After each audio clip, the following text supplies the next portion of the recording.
Muling nagbabala ang Department of Transportation laban sa mga pasaway na mga driver. Sa katunayan, ilang mga driver ang sunod-sunod na nasampulan at pinagpapaliwanag. Si Bernard Ferrer sa sentro ng balita.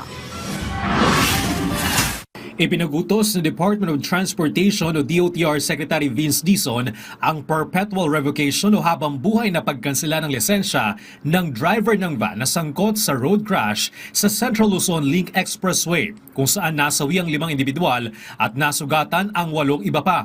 Ang hakbang na ito ay linsunod sa direktiba ni Pangulong Ferdinand R. Marcos Jr.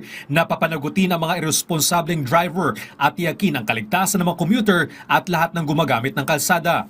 Batay sa show cause order na nilabas ng Land Transportation Office o LTO, pansamantalang sinuspinde ng 70 araw ang lisensya ng driver habang isinasagawa ang investigasyon. Ipinatawag na rin ang may-ari ng van upang magpaliwanag ukol sa insidente. Lumabas sa inisyal na investigasyon na nagpositibo sa illegal na droga ang driver matapos isailalim sa drug test ng PNP Tarlac Provincial Office.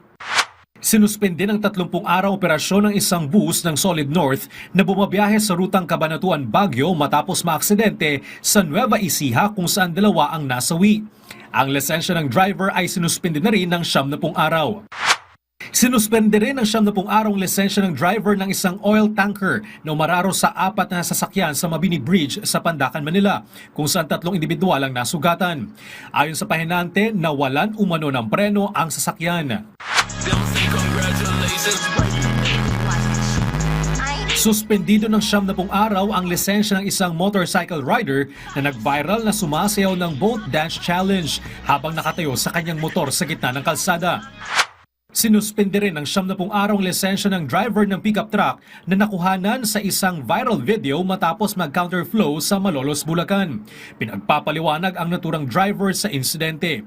Posible siyang maharap sa mga kasong driving against traffic, obstruction of traffic, at improper person to operate a motor vehicle.